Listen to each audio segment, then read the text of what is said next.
नमस्कार बच्चों, ईसा classes online education में एक बार फिर से स्वागत है। देखिए बच्चों, 10th क्लास के अंदर हमारा जो सेकंड चैप्टर है लक्ष्मण परशुराम संवाद तुलसीदास, ये पाठ हम लोग पढ़ चुके हैं। इसके अंदर हमने तुलसीदास जी के जीवन परिचय के बारे में बात कर चुके हैं और प्रथम जो 2 चौपाई हैं उनके बारे में चर्चा कर चुके हैं।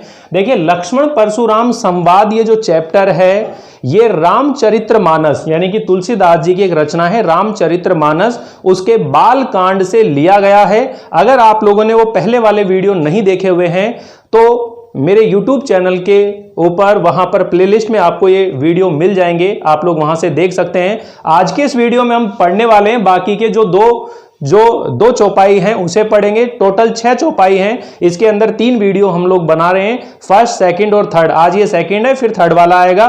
तो आज हम देखिए इसके अंदर 2 चीजों के बारे में पढ़ते हैं। इससे पहले देखो, पहले इसकी भूमिका समझो, इसके प्रसंग समझो कि सीता जी का स्वयंवर चल रहा है। वहां पर भगवान श्री रामचंद्र जी ने शिव धनुष को क्या कर दिया है, तोड़ दिया है। शिव धनुष के भंग हो जाने पर, टूट जाने पर परशुराम जी क्रोधित होकर उस स्वयंवर में पहुंच जाते हैं। स्वयंवर में एक से बढ़कर एक राजा मौजूद हैं, वहां विश्वामित्र भी मौजूद हैं, वहां पर और भी अनेक ऋषि हैं वो मौजूद हैं, लक्ष्मण और राम जी भी हैं। तो परशुराम जी गर्जना करते हुए क्रोध करते आते हैं कि किसने ये दुस्साहस किया है, कि मेरे आराध्य देव भगवान शिव जी के धनुष को तोड़ने का साहस किसने किया है। तो वहां जो श्री रामचंद्र जी हैं बड़े विनम्रता से उनसे कहते हैं कि शिव जी के धनुष को तोड़ने वाला कि आपका कोई दास ही होगा। लेकिन इस बात को वो अपने अहंकार वशीभूत कहते हैं कि सेवक वही जो करे सेवकाई, सेवक वही होता है जो सेवा का कार्य करता है, लेकिन जो शत्रुता करके युद्ध करने की बात करता है वो सेवक नहीं हो सकता। ठीक है ना। वो कहता है कि या तो इन राजाओं के बीच में अगर वो मौजूद है तो अपने आप को अलग कर लो, नहीं तो सारे राजा मारे जाएंगे। तो लक्ष्मण जो है वो बीच में आता है और लक्ष्मण और परशुराम के बीच में जो आवेगपूर्ण, जो व्यंग्यात्मक जो बातें होती है एक दूसरे के ऊपर, उन चीजों को यहां पर चित्रित कर रहे हैं। तो आज के इस तीसरे चौपाई के अंदर हम लोग ये बात करेंगे कि इससे पहले जो चौपाई समाप्त करी थी उसके अंदर परशुराम जी का संवाद था। उन्होंने कहा था कि तुम अपने माता पिता को शोकग्रस्त करना चाहते हो, यानी कि इसके लिए कह रहे थे, लक्ष्मण के लिए बोल रहे थे कि तो लगता है तुम अपने माता पिता को शोकग्रस्त करना चाहते हो और मेरे इस परसे की ओर देख नहीं रहे हो। ये तो गर्भ में शिशुओं को नष्ट करने वाला है, इसलिए तुम मेरे क्रोध, मेरे स्वभाव के बारे में समझ नहीं रहे हो। तो अब जो है लक्ष्मण जो है परशुराम को उत्तर दे रहा है। क्या कह रहा है, बिहसी लखनु बोले मृदु बाणी, आहो मुनीसु महाभट्टबानी। ये क्या कह रहा है कि जो लखन का मतलब है लक्ष्मण जी जो है बिहसी मतलब हंसकर बोलते हैं, मृदु वाणी, मृदु वाणी मतलब कोमल वाणी में, विनम्र आवाज में, वाणी में लक्ष्मण जी कहते हैं अहो मुनीसु, कि हे मुनिवर, हे श्रेष्ठ मुनि, महाभट्ट मानी, तुम अपने आप को एक बड़ा महान योद्धा मानते हो। महाभट्ट मानी, एक महापराक्रमी योद्धा मानते हो। भट्ट मानी मतलब योद्धा, महा मतलब विशाल, बड़ा। ठीक है ना। अपने आप को तुम एक विशाल, एक बड़ा पराक्रमी योद्धा मानते हो। तो यहां पर जो लक्ष्मण जी हैं हंस करके व्यंग के रूप में परशुराम जी को उत्तर दे रहे हैं। तो आप जब इसकी शुरुआत करेंगे तो क्या कहेंगे कि प्रस्तुत पद के अंदर लक्ष्मण और परशुराम के बीच में जो आवेगपूर्ण, व्यंग्यात्मक जो बातें हुई थी उसका चित्रण यहां पर कवि तुलसीदास जी ने किया है। तो परशुराम जी के क्रोधपूर्ण वचनों को सुनकर के यहां पर लक्ष्मण परशुराम जी को उत्तर देते हैं कि हे मुनिवर, हे श्रेष्ठ मुनि, तुम अपने आप को एक महापराक्रमी योद्धा समझ रहे हो। ठीक है ना। हंस करके और बड़े ही कोमल वाणी में, मधुर वाणी में बोलते हैं, हे मुनिवर, तुम अपने आप को क्या कर रहे हो, एक महापराक्रमी योद्धा मानते हो। पुनि पुनि मोहि दिखाओ कुठारो, और यही कारण है कि तुम बार बार, पुनि पुनि मतलब बार बार, मोहि मतलब मुझे, दिखाओ मतलब दिखा रहे हो, कुठारू मतलब परसा। ये जो कुठारू है, ये जो परसा है, इसे तुम बार बार मुझे इसीलिए दिखा रहे हो। चहत उड़ावन फूंकी पहाड़ो, और तुम फूंक मार करके मानो अपनी फूंक से पहाड़ को उड़ाना चाहते हो। पहाड़ू मतलब पहाड़, चहत मतलब चाहते हो, उड़ावन मतलब उड़ाना। लगता है तुम फूंक से, अपनी फूंक से पहाड़ को उड़ाना चाहते हो। यानी कि जो परशुराम जी हैं वो इतने क्रोधित होते हैं कि उन्हें पता ही नहीं लगता है कि वो क्या बोल रहे हैं। उनका जो स्वभाव है, उनका जो अहंकार है, उनका जो क्रोध है, उसका यहां पर चित्रण हो रहा है एक तरह से। तो लक्ष्मण जी उसको कह रहे हैं कि हे श्रेष्ठ मुनि, तुम बार बार मुझे ये जो परसा दिखा रहे हो, लगता है कि तुम फूंक से पहाड़ को उड़ाना चाहते हो, लेकिन यहां कुंबड़ बतिया कोऊ नाही, लेकिन यहां भी कोई कुंबड़ का पौधा। अब ये कुंबड़ बतिया जो शब्द है बेटा, इसको ध्यान रखो। कुंबड़ बतिया जो शब्द है, इसका मतलब है छुई मुई का पौधा। क्या है? छुई मुई का पौधा। अब ये छुई मुई का जो पौधा होता है, पेड़ होता है, इसको छूते ही क्या होता है? शर्माता है। तो वो कहता है कि यहां पर कोई कुंबड़ बतिया नहीं है, अर्थात कोई छुई मुई नहीं है, यहां पर कोई इतना कमजोर नहीं है जे तर्जनी देखी डरी जाए, कि जो तुम्हारी तर्जनी को देखकर डर जाए। अब तर्जनी क्या होती है बच्चों? ये जो अंगूठा होता है, अंगूठे के पास में ये जो अंगुली होती है, इसे हम तर्जनी अंगुली बोलते हैं। तो जो परशुराम जी हैं वो बार बार यूं अंगुली का संकेत करके बात कर रहा होता है सभा में। तो कह रहा है कि यहां पर कोई कुंबड़ बतिया नहीं है, कोई छुई मुई का पौधा नहीं है। इसका मतलब है कि यहां भी कोई कमजोर नहीं है जो तुम्हारी इस तर्जनी अंगुली को देख करके और डर जाएगा, भयभीत हो जाएगा। इतना कमजोर यहां पर भी कोई नहीं है। देखी कुठारू सरासन बाना, तुम्हारे परसे को और धनुष बाण को देख करके ही मैं कछु कहा सहित अभिमाना, अभिमान पूर्वक मैंने तुम्हारे परसे और धनुष बाण को देखकर ही मैंने कुछ अभिमान पूर्वक तुमसे कहा है, अभिमान पूर्वक तुमसे कुछ कहा है। यानी कि मैं तुमसे कहना नहीं चाहता था, लेकिन मैंने तुम्हारे परसे को और तुम्हारे धनुष बाण को देखकर ही मैंने कुछ अभिमान पूर्वक कहा है, वरना तुम तो भृगुसुत, भृगु के पुत्र अर्थात ब्राह्मण पुत्र, समझकर और जनेऊ, जनेऊ मतलब जो यज्ञोपवीत है, तुम्हें भृगु का पुत्र अर्थात ब्राह्मण पुत्र और यज्ञोपवीत को देख करके जो कछु कहे हऊ सहेव रिस रोकी, जो कुछ भी तुम कह रहे हो उसे मैंने अपने क्रोध को रोककर सुना है। रिस का मतलब होता है क्रोध, रिस का मतलब क्या होता है? क्रोध। रोकी मतलब रोककर। मैंने अपने क्रोध को रोककर उन सब चीजों को सुन रहा हूं। यानी कि जो लक्ष्मण है परशुराम जी से यह कहना चाहता है कि मैंने तुम्हारे परसे और तुम्हारे धनुष बाण को देख करके मैंने कुछ अभिमान पूर्वक कहा है, नहीं तो मैंने तुम्हें भृगुसुत यानी कि भृगुसुत ब्राह्मण पुत्र और यज्ञोपवीत देखकर मैंने अभी तक अपना क्रोध रोककर तुम्हारी सब बातों को क्या कर रहा हूं? मैं सुन रहा हूं, सहन कर रहा हूं।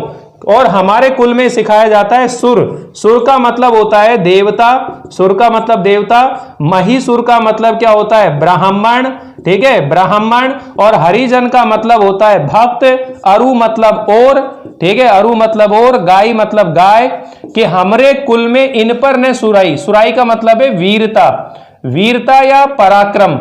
हमारे कुल में इन चारों के ऊपर वीरता का या पराक्रम का प्रदर्शन नहीं किया जाता है। तो क्वेश्चन बन जाता है कि रघुकुल में किन के ऊपर पराक्रम प्रदर्शित नहीं किया जाता है?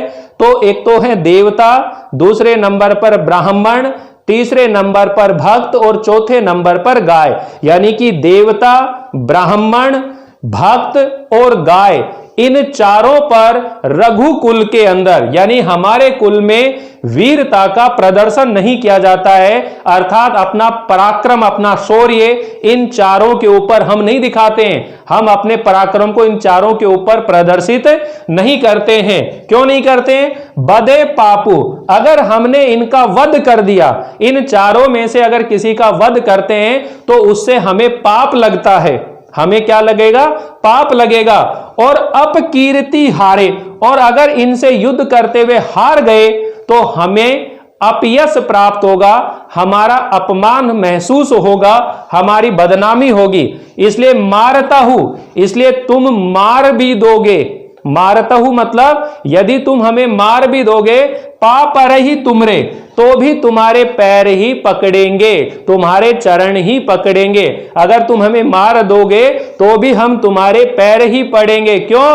क्योंकि हमारे कुल की यह परंपरा है। हमारे कुल पर इन चारों के ऊपर कभी भी प्रहार नहीं किया जाता है, वीरता का प्रदर्शन नहीं किया जाता है। देवता, ब्राह्मण, भक्त और गाय। इसीलिए हे मुनिवर, हम तुमसे निवेदन कर रहे हैं कि ये बार बार जो तुम हमें कुठार दिखा रहे हो, परसा दिखा रहे हो, हमने इतनी देर से अपने क्रोध को रोक करके और तुम्हारी सब बातें सुन ली है। क्योंकि हमने तुम्हें क्या, भृगुसुत और तुम्हारे यज्ञोपवीत ब्राह्मण पुत्र और यज्ञोपवीत को देखकर ही ये सब कुछ सहन कर लिया है। क्योंकि हमारे यहां पर देवता, ब्राह्मण, भक्त और गायों के ऊपर कभी वीरता का प्रदर्शन नहीं किया जाता है। क्योंकि इनका वध करने पर हमें ही क्या लगता है, पाप लगता है। और अगर इनसे हार जाएं तो क्या होगा, अपयश प्राप्त होगा। इसलिए तुम अगर हमें मार भी दोगे तो भी हम तुम्हारे पैर ही पकड़ेंगे। पैर पकड़ रहे हैं। कोटि कुलिस सम वचन तुम्हारा, कठोर, कोटि मतलब करोड़ों, कुलिस, कुलिस मतलब कड़वे वचन, सम एक तरह से वज्र, कोटि कुलिस सम वचन तुम्हारे, यानी कि करोड़ों वज्र के समान तुम्हारे कठोर वचन हैं। ठीक है ना, तुम्हारे जो वचन हैं वो अत्यधिक कठोर हैं। कोटि कुलिस सम वचन तुम्हारा, करोड़ों वज्र के समान कठोर शब्द वचन तुम्हारे हैं। व्यर्थ धरो धनुबाण कुठारा, और ये तुमने जो धनुष और बाण और ये जो परसा है ये तो तुमने व्यर्थ में ही धारण कर रखा है।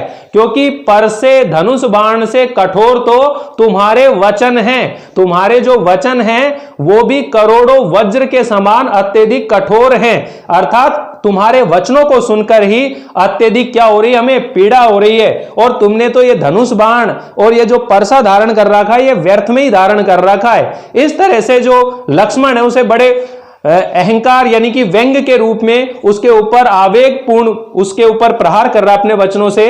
जो बिलो की अनुचित कहे क्षमऊ महामुनि धीर, हे श्रेष्ठ मुनि, हे धैर्यवान महामुनि पुरुष, अगर तुम्हें देखकर हमने कुछ अनुचित कहा है तो हमें क्षमा कर दीजिए, क्षमा कर दीजिए। सुनी सरोस भृगु वंश मुनि, बोले गिरा गंभीर। और लक्ष्मण की इन बातों को सुनकर के भृगु वंश मुनि अर्थात परशुराम जी अपने क्रोध में क्या बोलते हैं, गिरा गंभीर, कुछ गंभीर वचन बोलते हैं, कुछ गंभीर वाणी में वो कहते हैं। क्या कहते हैं ये अगले पद में हम पढ़ेंगे। तो यहां तक आप समझें कि यहां जो लक्ष्मण हैं वो परशुराम जी के साथ में जो आवेगपूर्ण, गुस्से में, क्रोध में जो एक दूसरे से संवाद हो रहा है उस चीज का यहां पर क्या किया गया, वर्णन किया गया है। उम्मीद है आप लोगों को ये पूरा ढंग से अच्छे से समझ में आ रहा होगा। एक बार वापिस से रिपीट कर रहा हूं, आप लोगों को और अच्छे से क्लियर हो जाएगा। तो क्या लिखेंगे आप कि प्रस्तुत चौपाई है, ऊपर बेटा ये चौपाई है और ये दोहा पद है। ठीक है ना, आप इसको डायरेक्ट पद भी लिख सकते हो, पद्यांश लिख सकते हो, चौपाई लिख सकते हो। कब? जब हम लोग प्रसंग लिखते हैं, जब व्याख्या करते हैं। 6 नंबर की व्याख्या आती है आपके बोर्ड में, 10th क्लास का बोर्ड का जो पेपर है उसमें 6 नंबर की व्याख्या आती है। तो आप लोगों को माइंड में ये क्वेश्चन क्लियर होना चाहिए कि हमें व्याख्या कैसे करनी है। व्याख्या का पैटर्न आपके दिमाग में क्लियर हो जाना चाहिए बच्चों। तो व्याख्या के अंदर 3 बिंदुओं को ध्यान में रखेंगे, प्रसंग, व्याख्या और विशेष टिप्पणी। प्रसंग हम कैसे लिखते हैं, प्रस्तुत पद्यांश हमारी पाठ्य पुस्तक क्षितिज के पाठ लक्ष्मण परशुराम संवाद शीर्षक से उद्धृत हैं। इसके रचयिता तुलसीदास जी हैं। यह पद तुलसीदास जी की रचना रामचरितमानस के बालकांड जो है बालकांड से उद्धृत है। इस पद के अंदर लक्ष्मण और परशुराम के बीच में जो आवेगपूर्ण क्रोध में जो संवाद हुआ था उसी चीज का यहां पर वर्णन किया गया है। लक्ष्मण जो हैं परशुराम जी को उत्तर देते हुए कहते हैं, बड़े विनम्र बोली में, वाणी में वो उसे जवाब दे रहे हैं। बेहसी लखनऊ बोले मृदुवाणी, कि लक्ष्मण जी हंसकर और बड़े ही विनम्र वाणी में बोलते हैं, हे स्वामी, हे श्रेष्ठ मुनि, तुम अपने आप को बड़ा योद्धा, बड़ा पराक्रमी योद्धा समझ रहे हो और यही कारण है पुनि पुनि मोही दिखाऊ कुठारू, और इसी कारण तुम बार बार मुझे अपने परसे को दिखा रहे हो। चहत उड़ावन फूंकी पहाड़ू, मानो तुम फूंक मार करके पहाड़ को उड़ाना चाहते हो। यकीन यहां कुंबट बतिया कोहू नाई, लेकिन यहां भी कुंबड़े का पौधा अर्थात छुई मुई जैसा कोई नहीं है, अर्थात यहां भी कोई कमजोर नहीं है। जे तर्जनी देखी डरी जाए, जो तुम्हारी इस तर्जनी अंगुली को देख करके और भयभीत हो जाए, डर जाए, ऐसा कोई यहां पर नहीं है। देखी कुठारू सरासन बाना, मैं कछु कहा सहित अभिमाना, कि मैंने तुम्हारे परसे को और तुम्हारे धनुष बाण को देखकर ही अभिमान पूर्वक जो कुछ भी कहा है, यानी कि मैंने जो कुछ कहा है, ठीक है ना। भृगुसुति समझू जनेऊ बिलोकु, लेकिन भृगुसुत अर्थात भृगु का पुत्र, ब्राह्मणों का पुत्र परशुराम जी, और जनेऊ मतलब यज्ञोपवीत को देख करके अब तक मैंने अपने क्रोध को रोककर तुम्हारी सब बातों को क्या कर रहा हूं, सहन कर रहा हूं। और हमारे कुल के अंदर कभी भी देवता, ब्राह्मण और भक्त और गाय के ऊपर सुराई मतलब वीरता का प्रदर्शन नहीं किया जाता है, पराक्रम नहीं दिखाया जाता है। और क्यों? क्योंकि बदे पापू अपकीर्ति हारिद, अगर इनका वध करते हैं तो हमें पाप लगता है, और अगर इनसे हार जाएं तो अपयश, यानी कि अपयश मतलब बदनामी होती है। इसलिए मारतहु पापरी तुम्हारे, अगर तुम मार भी दोगे तो भी हम तुम्हारे पैर ही पकड़ेंगे, पैरों में ही रहेंगे। कोटि कुलिस सम वचन तुम्हारे, और व्यर्थ धरो धनुभान कुठारा, कि हे मुनिवर तुमने ये जो धनुष बाण है, परसा है, ये तो तुमने व्यर्थ में धारण कर रखा है। तुम्हारे वचन ही कठोर ऐसे हैं, करोड़ों वज्र के समान कठोर हैं। तुम्हारे वचन जो हैं, तुम्हारी जो वाणी है, वो ही इतनी कष्टदायी है, इतनी पीड़ादायी है कि तुमने ये जो धनुष बाण और कुठार धारण कर रखा है, तो व्यर्थ में धारण कर रखा है, इनका कोई औचित्य नहीं है। जो बिलो की अनुचित कहे क्षमऊ महामुनि धीर, हे महामुनि, हे धैर्यवान पुरुष, तुम्हें देखकर हमने जो कुछ भी अनुचित कहा है उसके लिए हमें क्षमा कर दीजिए। सुनी सरोस भृगु वंश मुनि बोले गिरा गंभीर, और लक्ष्मण की इन बातों को सुनकर परशुराम जी अपने क्रोध में बोले, गंभीर वाणी में क्रोध पूर्वक बोले। क्या बोले? कौशिक सुनऊ मंद यहु बालकु, कौशिक का मतलब विश्वामित्र, कौशिक का मतलब क्या है यहां पर बच्चों? विश्वामित्र, कि हे विश्वामित्र सुनो, ये मंद बुद्धि बालक कुटिल काल बस निज घुल घालकू। अब देखो घालकू का मतलब है यहां पर, इस घालकू का मतलब बेटा घातक, यानी कि विनाशकारी। निज कुल मतलब अपने कुल का, कुटिल मतलब जो निर्बुद्धि होता है, ठीक है ना, निबुद्धि होता है, निर्बुद्धि होता है। तो कहता है, क्योंकि वह सभा में विश्वामित्र जो हैं एक ऋषि मौजूद थे, तो वो भी ब्राह्मण थे, तो उससे संबोधित कर रहे हैं कि हे विश्वामित्र सुनो, ये जो मंद बुद्धि बालक है, ये जो बालक है, ये मंद बुद्धि है, निर्बुद्धि है, और ये अपने काल के वश में, अपने काल के वशीभूत होकर अपने कुल का नाश करने पर तुला है, अपने कुल का घातक बनना चाहता है। ये भानु वंश राकेश कलंकु, ये तो सूर्य वंश में पैदा होने पर राकेश यानी कि चंद्रमा पर लगने वाले कलंक के समान है। चंद्रमा जो होता है उसके ऊपर जो डार्क स्पॉट होता है, अब जो श्री रामचंद्र जी, लक्ष्मण जी है, वो सूर्यवंशी थे, तो वो कह रहा है कि ये सूर्य वंश में उत्पन्न होने पर भी चंद्रमा में लगे कलंक के समान है। ये निपट निरंकुश अबुध असंकु, ये बिल्कुल निरंकुश है, अनियंत्रित है, निर्बुद्धि है, अबुद्धि है, कोई ज्ञान नहीं है, और शंका रहित होकर ये इस समय बोल रहा है, अर्थात इसे समझ नहीं है ये किससे भिड़ रहा है, किससे लड़ने की कोशिश कर रहा है, इसको ये ज्ञान नहीं है। ये सूर्यवंशी है, लेकिन सूर्य वंश में उत्पन्न होने पर भी ये चंद्रमा के कलंक के समान है। ये शंका रहित है, निर्बुद्धि है, और बिल्कुल निरंकुश है, अनियंत्रित है। इसे कोई रोक लो, नहीं तो मेरे परसे के प्रहार से ये बच नहीं पाएगा। मतलब उस सभा में, सीता स्वयंवर में, जो परशुराम जी अपने अहंकार, अपने क्रोध पर नियंत्रण नहीं कर पा रहे, और अपने क्रोध और नियंत्रण में जो बातें कह रहा है उसी चीज का यहां पर वर्णन करना है। आगे देखिए क्या कहता है, काल कवलु होई क्षण माई, ये क्षण भर में काल का ग्रास बनने वाला है। काल कवलु,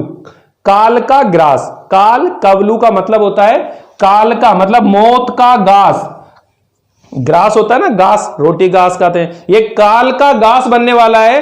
होई क्षण माई, क्षण भर के अंदर ही, पल भर के अंदर ही ये काल का घास बनने वाला है, अर्थात पल भर में ये काल के मुख में जाने वाला है, मरने वाला है। कहेऊ पुकारी खोरी मोही नाई, खोरी शब्द जो है इसका अर्थ लिख लेना, इसका अर्थ होता है दोष। क्या होता है? दोष। कही पुकारी, मैं इस भरी सभा में पुकार के स्पष्ट रूप से कह रहा हूं कि इस उद्दंडी बालक को रोक लो, फिर मेरा कोई दोष नहीं, दोष मोही नहीं, फिर मेरा कोई दोष नहीं होगा। मुझसे मत कहना कि मैंने नहीं कहा, क्योंकि ये बिल्कुल निर्बुद्धि है, शंका रहित है, अनियंत्रित बालक है, बड़ा उद्दंडी बालक है और काल के वशीभूत होकर के ये इस समय मेरे से इस तरह से संवाद कर रहा है। ये सूर्य वंश में पैदा होने वाला चंद्रमा के कलंक के समान है और क्षण भर में एक काल का घास बनने वाला है। और मैं इस सभा में स्पष्ट रूप से बोल रहा हूं, फिर मत कहना इसमें मेरा कोई दोष नहीं है, मेरी कोई कमी नहीं है।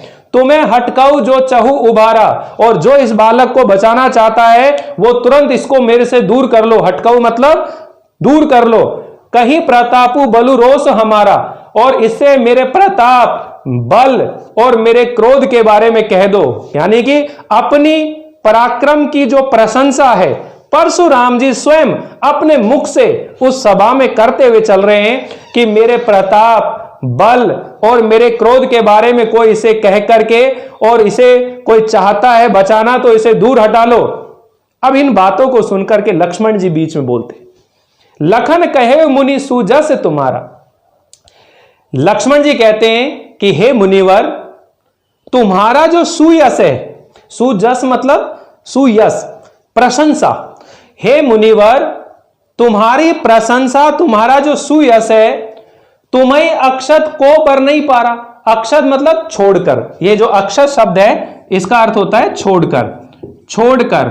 बर नहीं मतलब वर्णन करने वाला, अर्थात इस सभा में तुम्हारे पराक्रम का वर्णन करने वाला तुम्हें छोड़कर, तुम्हें छोड़कर इस सभा में कोई दूसरा नहीं है। अर्थात इस सभा में अपने पराक्रम की प्रशंसा तुम स्वयं ही कर रहे हो, तुम्हारे अलावा इस सभा में तुम्हारे पराक्रम की प्रशंसा करने वाला कोई दूसरा नहीं है। लखन कहो मुनि सुजस तुम्हारा, लक्ष्मण जी कहते हैं परशुराम जी से कि हे मुनिवर, तुम्हारे सुयश को, तुम्हारे प्रशंसा करने वाला तुम्हें छोड़कर इस सभा में कोई दूसरा नहीं है। अपने मुंह तुम आपने ही करनी, अपने मुंह से ही तुम अपनी प्रशंसा कर रहे हो, अपने मुंह तुम आपने ही करनी, अपने मुंह से ही तुम अपनी प्रशंसा कर रहे हो। बार अनेक, अनेक बार, भांति बहु बरनी, यानी कि बहुत प्रकार से, अनेक प्रकार से तुम अपनी प्रशंसा अनेक तरह से कर रहे हो। तुम्हारे अलावा इस सभा में तुम्हारे पराक्रम की कोई चर्चा नहीं कर रहा है। ठीक है, नहीं संतोषु तय पुनि कछु कहऊ, अगर इतना कुछ कहने के बाद भी अगर तुम्हें संतोष प्राप्त नहीं हुआ है तो फिर कुछ और कह लो। जनी रिस रोकी दुसह दुख सहऊ, यानी कि अपने दुख को, अपने क्रोध को रोक करके, दुस्सह मतलब दुख को सहऊ, सहन मत करो, यानी कि अपने क्रोध को रोककर अपने हृदय में दुख को सहन मत करो। अगर अब भी कुछ कहना बाकी रह गया है तो फिर एक बार फिर से कह लो। उसे, अपने क्रोध को अपने हृदय में रोक करके तुम दुख को सहन मत करो, क्योंकि क्या कहता है, वीर व्रति तुम धीर अछोबा, यानी कि तुम तो क्रोध से रहित हो, वीर व्रति यानी कि वीरता को धारण करने वाले, अर्थात पराक्रमी हो, धैर्यशाली हो, क्रोध रहित हो, क्रोध ना करने वाले हो। गारी देत न पाहु शोभा, तुम्हें गाली देते हुए शोभा प्राप्त नहीं होती, यानी कि तुम्हारा जैसा धैर्यशाली, बिना क्रोध करने वाला और पराक्रमी पुरुष जो है उसे गाली देना शोभा नहीं देती है। यानी यहां पर उस चीज को कह रहे हैं, सूर समर करनी अरही कहीं न जनावही आपू, कि जो शूरवीर होते हैं वो युद्ध करते हैं अपने शत्रुओं के साथ, अरही यानी अपने शत्रुओं के साथ युद्ध करते हैं, कहीं न जनावी आपू, लेकिन वे अपने आप की क्या नहीं करते हैं, प्रशंसा नहीं करते हैं। लेकिन जो कायर पुरुष होते हैं कथई प्रतापू, लेकिन जो कायर पुरुष होते हैं वो ही केवल अपनी कहानी, अपनी प्रशंसा, अपने प्रताप का, पराक्रम का क्या करते हैं, वर्णन करते हैं। विद्यमान रण पाई रिपु, अब रण का मतलब है युद्ध भूमि, युद्ध के अंदर अपने शत्रु को, रिपु का मतलब है शत्रु, युद्ध में अपने शत्रु को पाकर के जो कायर पुरुष है वही अपने प्रताप की प्रशंसा करता है, अपने पराक्रम के वर्णन करता है। लेकिन जो शूरवीर योद्धा होते हैं वे अपने पराक्रम की इस तरह से प्रशंसा नहीं करते हैं। इसलिए हे महामुनि, अगर कोई कमी रह गई हो तो और कह लीजिए, ठीक है ना, बाद में मत कहना हमसे। इस तरह से लक्ष्मण उनसे कहता है। अब इससे आगे का जो 5वां और 6वां 2 पद और बचे हुए हैं उसको हम नेक्स्ट वीडियो में पढ़ेंगे। उम्मीद है ये दोनों पद आपको बहुत अच्छे से समझ में आ रहे होंगे। अगर आपको ये वीडियो अच्छा लग रहा है तो लाइक कीजिएगा, शेयर कीजिएगा और सब्सक्राइब करना बिल्कुल ना भूलिएगा। Thank you.